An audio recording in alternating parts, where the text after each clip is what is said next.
Well, hello In the Loop fans. My name is Clint Novak, and we are doing In the Loop on the road. It is evening time. We are I by myself. Nobody else is here with me. And this is the first time I've really done a on the road by myself, so this is going to be interesting. But just left Busch Gardens, Williamsburg today, and today was the media preview for Tempesto.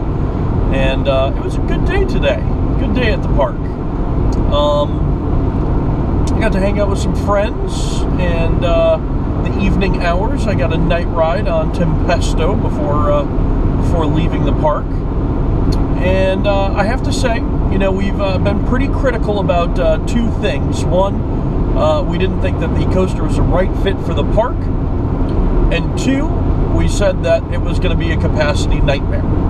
Now, the capacity thing, let's address that first.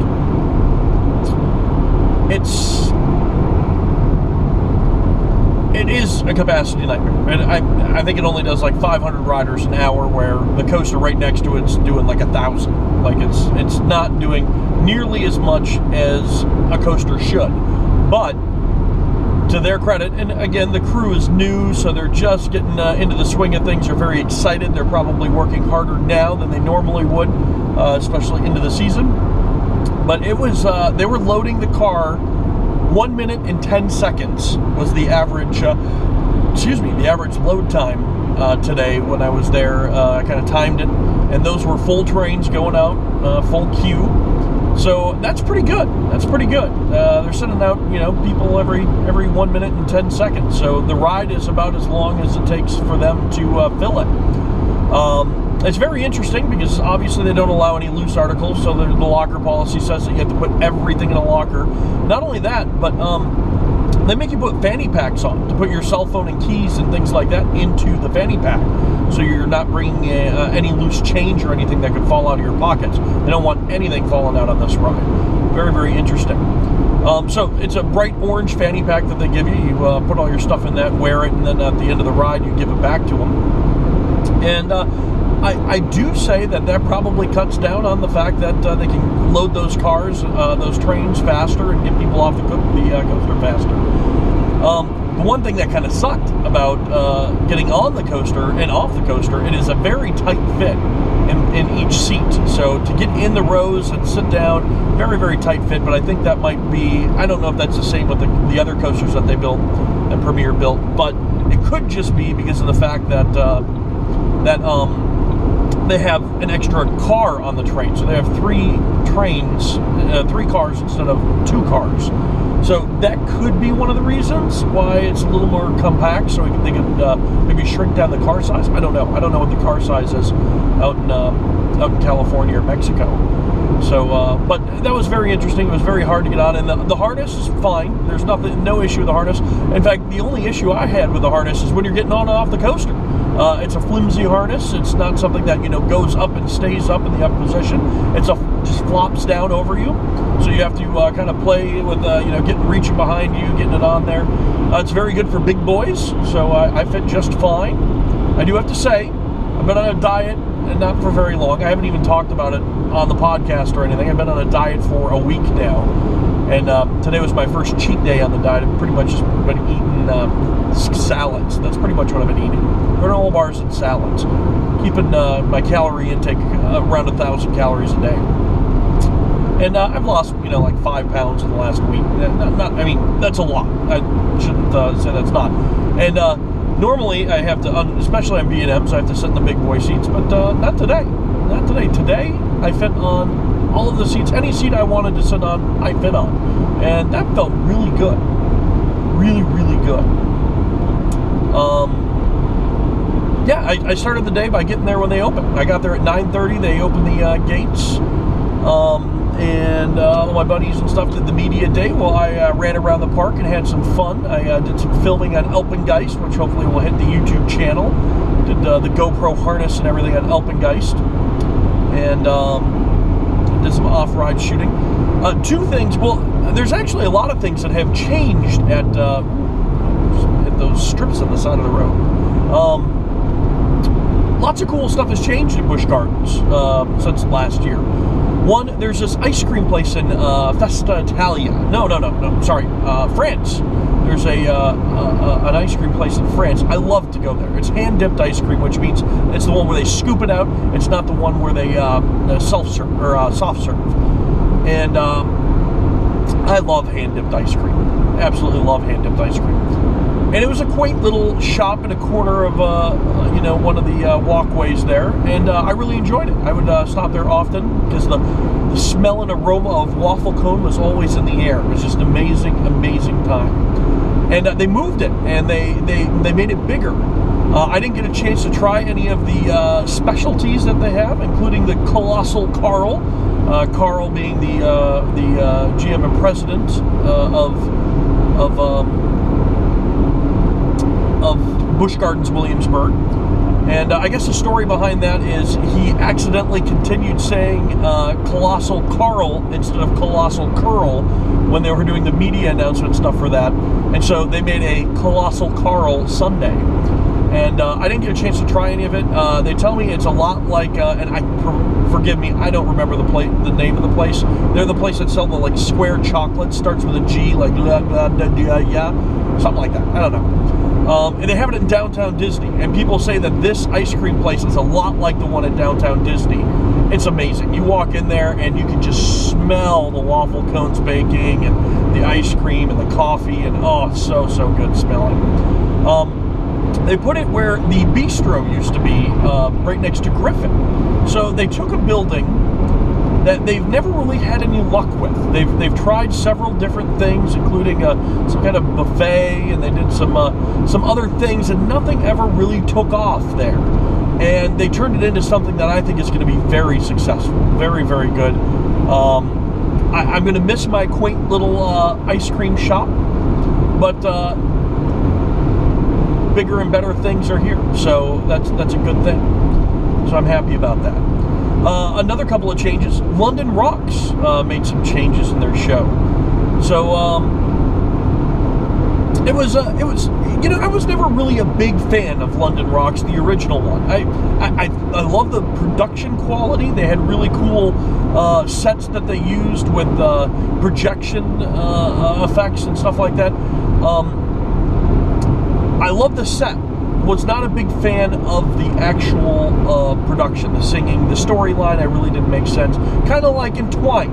Entwined was one of those things where the first time I saw it, I didn't like it at all. I didn't understand it. I didn't understand what's going on. They tweaked it a lot the first year. The second year, they gave it a whole revamp. Same storyline, but a whole new twist. So Entwined was getting better and better. Now Entwined is gone. There's a new show there. We'll talk about that in a minute. Same thing with this. The storyline was, if you saw London Rocks with the kids, and the kids are growing up, they've cut all that out. Now it's just a love story with Lucy and the band member and all that stuff. So it's just their relationship as it sparks, and at the end they get married. So still not a big fan of it. I like it. I like the production of it. Way better than most amusement parks can do for shows. It would be a home run. I'm just not that big of a fan of that style of show, I guess. I don't know. It's very hard to please me. One of my pet peeves is when you put someone on stage who act like they play instruments and they're not really playing an instrument. And King's Dominion does this a lot, which drives me absolutely bonkers. Cedar Fair in general has done this a lot with a fake DJ. They put the DJ on the stage and get you all pumped up, but they're not really actually DJing anything. In fact, half the time they don't even have DJ equipment. They're just faking it with blocks of wood. So in this case, they do have a real drummer. They do have 2 guitar players that are real and one that is fake. And I don't know, maybe it's just because I've run sound for bands and stuff like that. It just stands out to me like a sore thumb. I don't know why. But otherwise, really good. The girl that plays Lucy does a really good job.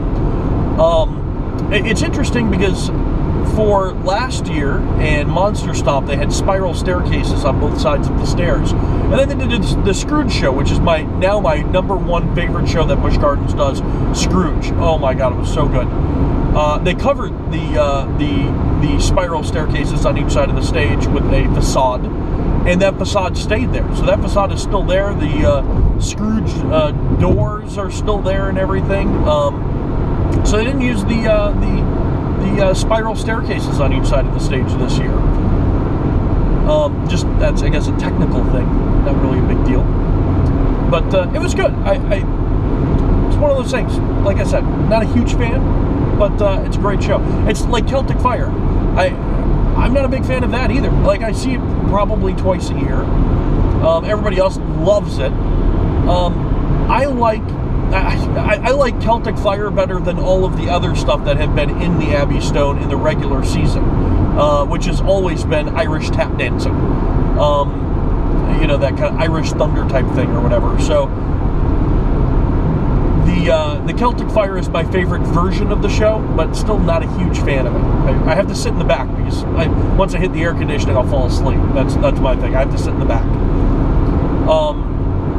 The other show that was really good, I actually really like this one. It was Roll Out the Barrel, I believe is what it was called. It's a new Fest House show replacing Entwined. And Entwined was one of those ones where, again, it was very confusing when it first came out. A couple of weeks in, they made some changes and tried to explain it a little better, and still was confusing to people. They didn't grasp the story very well. And then they changed it the year after that, so it was much more understandable, but still wasn't, to me, you know, a huge hit. Now, they've taken one of my favorite things of Busch Gardens was, this is Oktoberfest, with the tiki-taka, oi, oi, oi, say it with me now, tiki-taka, oi, oi, oi. They've taken that, Oktoberfest, and they've kind of mashed it together with what Entwined was. So the production value of Entwined, stage looks amazing, because it did with Entwined as well, it looked awesome. The lighting effects, great, just home run with Roll Out the Barrel. The storyline is, I guess, a mom and dad who own a brewery. They're getting ready to get rid of the brewery and the big contest that they have every year for people who can brew the best beer, and that beer will be brewed for the rest of that year. And then, of course, they mix in all of that polka music and all of the stuff, all the best of the chicken dance, all that great stuff from This Is Oktoberfest, and they put it right into the show. So it was really, really cool. Really enjoyed it. The only thing, they did have some hiccups with some sound issues that they were having. They also had some big hiccups with London Rocks. When we went in to see that, they started 15 minutes late, and on top of that, they had some type of power outage that knocked out all their computers that did the set changes and stuff like that, so we had to wait, and that was the 15-minute delay. So it was, that was just a little hiccup. You can't plan for those things. And again, with the sound thing, that was kind of a drag, because the main girl, the daughter in that show, you couldn't understand because her microphone wasn't working. And then some of them, again, me being the sound guy, you know, I wish everything was a little louder when it comes to vocals and stuff like that. So, but otherwise, really good show. I'm looking forward to going back and seeing that one. That was a really good show. I got a chance to cheat on my diet a little bit. Of course, when I cheat on the diet, I have to go straight over to Trappers. Met my friend over there, and we just chowed down. I got the Smokehouse Sampler. Oh man! If you listen to the podcast, intheloopodcast.com, you know that I love me some Busch Gardens ribs. And you can get them at Busch Gardens Tampa. You can get them at Busch Gardens Williamsburg. You can also get them at all the SeaWorld, or well, I don't know all the SeaWorld parks, but I know you can get them at SeaWorld Orlando. And man, oh man, do I love me some Busch Gardens ribs. So got a chance to get the Smokehouse Sampler, which comes with ribs, some brisket, which is also just amazing, roasted chicken, like a leg or something like that, and some fries and a roll. Just amazing. I was so happy that was my cheat meal. I also ate some pizza, and now I just feel nasty. I guess over the last week I've gotten used to eating smaller portions and stuff, and ugh. But yeah, so that was the first part of the day. Tempesto, I know we talked about its loading capacity was very fast, just hard to get on there. The other thing we talked about was that we didn't know how thrilling of a ride it would be. Thought it was not the right fit for Busch Gardens. And I have to say, I was wrong. Very, very thrilling ride. The only thing that's going to suck about it is waiting to get on it. So it was really, really thrilling. One thing I never really thought about until I was right underneath it looking straight up is how the train maneuvers in order to do the double looping thing, yet not lose any of its, because the profile of it is just one straight line, but it goes and goes up and then loops around itself. And the way it loops around, I never really thought about how it avoids contact with the track, but that's a really cool factor on the first drop going into the big loop. So something to look at when you're looking at pictures or video is that drop into the loop and the loop itself and how they pass each other. It's very, very interesting. And you know what? Again, Busch Gardens is known for, elaborate theming and getting the storyline here. Storyline being a Italian daredevil named Tempesto, who does, I'm guessing, bike tricks is, I guess, the theme. And they did a really good job with the theming. It really looks like a Festa Italia style attraction, just dropped right in there, and has that circus vibe feel to it of a daredevil just in the middle of Festa Italia. So kudos to Busch Gardens for just finding a great way to bring the storyline together for that coaster. Good job. So I'm really, really happy with that. And this is also another cool thing. Well, one bad thing, one good thing. One, they don't have a lot of merchandise yet for Tempesto. So they have a couple cool shirts, some hats and stuff like that, but not a lot. But the shop that is the Tempesto gift shop has some retro shirts. Retro shirts. They have Le Mans Raceway shirt. So for those of you who remember the Le Mans Raceway, that was what was before the Griffin coaster. It was where Griffin was. And a part of the 40th anniversary for Busch Gardens, they've been putting up all these signs everywhere that kind of give homage to old rides and stuff that are around the park. Kind of similar to what King's Dominion did for their 40th around the Eiffel Tower. So it's pretty cool that you walk around the park and you can see where old attractions used to be, and it's really neat. It's really neat seeing all that and kind of getting a history lesson on Busch Gardens Williamsburg. So the other thing that was cool is they had a Big Bad Wolf t-shirt. So if you wanted a Big Bad Wolf t-shirt, they've got one now, a retro t-shirt. So they also have a retro Busch Gardens shirt that highlights all of the old retro rides, that some that are there, some that are no longer there, old school Busch Gardens shirt. So those are some cool things to look at when you're over at Busch Gardens Williamsburg. Yeah, other than that, I got a couple rides on Mock Tower. I did a couple rides on For Bolton. For Bolton is running still okay. It's getting a little shaky in the end part, from the main drop all the way back to the station. It's getting a little rough there.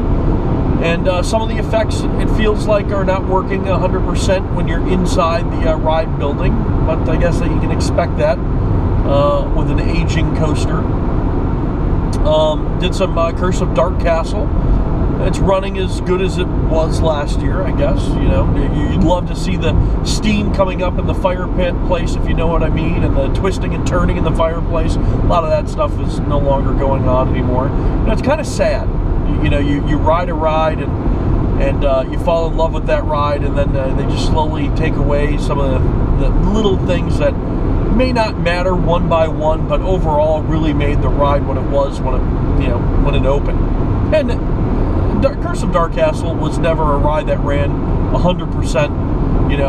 The effects have always been kind of up and down, but sad to see so many not working. I really missed the pre-show too in that. It's kind of a bummer they don't do that anymore. So is there anything else with Busch Gardens? I did get a can of Coke to share with Tempesto. I don't know if you can see that or not. So it says, share a Coke with Tempesto. So there you go. I did get to finish off strong. For the last hour, I rode Apollo's Chariot. And I did that for, I think I got like 12 rides in on it. is pretty good. It was dusk, so sun was going down. I love night rides on Apollo's Chariot.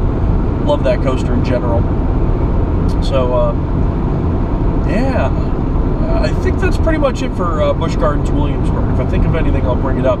Kind of wanted to talk a little bit about King's Dominion, too, while we're at it. I had a chance to do the Food and Wine Festival at King's Dominion. We do have a YouTube video up on the YouTube page here, so if you're interested in seeing me and Sherry doing a review of all of the food, we ate all of the food and kind of give our review as we're shoving it in our mouths. You can check that on the YouTube page. I really enjoy it. I really like that King's Dominion is getting in the Food and Wine Festival game. Of course, they're doing it very, they're not doing it at the level Busch Gardens Williamsburg does it, which, again, I've only done their Food and Wine Festival once. It was a couple of years ago, but it was amazing. So good. I did Epcot's Food and Wine Festival once as well, and they do, obviously, an amazing job. They're Disney, so they can do an amazing job. Yeah, I love that Chef Paul is getting creative over there. It sounds like they're going to be doing a lot of interesting things at King's Dominion with food. And you know me, I'm a food guy, so I love me some food. I got a chance to try the Moonshine Sausage as well at Wayside Grill. Whole new menu at Wayside Grill at King's Dominion. And Moonshine Sausage. I have to say it that slow because otherwise I mess it up. Moonshine Sausage. Oh, I did it! Ah, Moonshine Sausage. I just had to practice. That's all I had to do. Uh-oh. I see brake lights coming up. I guess we're stopping. Oh, in the loop on the road. Traffic jam. So, what were we talking about again? Oh, Wayside Grill at King's Dominion. I'm really happy with the barbecue chicken, the barbecue pulled pork, the Moonshine Sausage. Oh, I did it again. I'm so happy. And they have some, a brisket, like a brisket burger. It's not a burger, it's a brisket sandwich. Oh, so good. Of course, I'm a fan of Borders. Borders is always doing good. And it sounds like the King's Dominion food truck is up and running, which is going to be a mobile food establishment that's going to jump around King's Dominion. And it's going to be interesting to see what kind of menu they come up with. From what I understand, it's going to jump around and change its menu frequently. So depending on where it is in the park, it will have a different menu. I haven't actually seen it in the park yet. I haven't had a chance to go to the park, and I won't have a chance for a while, so that's kind of a bummer. Maybe not till next weekend. Oh, I miss going to amusement parks all the time. What they need to do is just open up during the week, and then I can go whenever I want. So, yeah, let's make that happen. So, yeah, the Food and Wine Festival at King's Dominion, not too bad, especially for their inaugural year. It's a pretty good deal. Most booths, if you want to go up there and get the entree, the dessert, and a 5-ounce alcoholic drink, it's going to cost you $10. So that's not bad at all. I know there was something else I wanted to talk about. I'm excited to get home and look at some of the reviews for Thunderbird. No, is it Thunderbird? Oh, excuse me.